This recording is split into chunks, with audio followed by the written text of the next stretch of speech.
Chief की तकर्री हुई है, सुना है सदर मुमलिकत साइन नहीं करेंगे, कोई रोड़ा अटकाएंगे, आप क्या कहते हैं? देखें, पहली बात तो ये है कि आर्मी चीफ की तकर्री पे इतना इशू बनना नहीं चाहिए था। ये रूटीन के मामला आते हैं, हर 3 साल बाद एक आर्मी चीफ आता है, दुनिया भर में आते हैं।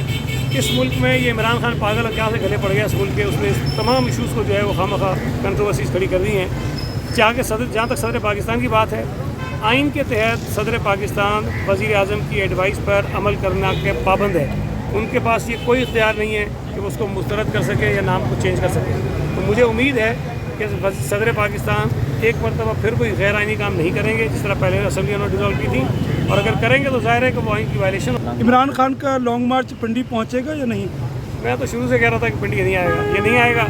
और ये जब जुलाई में आया था और जब ये 6 दिन का कह के गया था, मैंने उस वक्त भी कहा था कि ना नौमन तेल होगा ना राधा नाचेगी, और आज तक वो वापस नहीं आया, नहीं आएगा इस्लामाबाद, मैं वो भी बता रहा हूँ।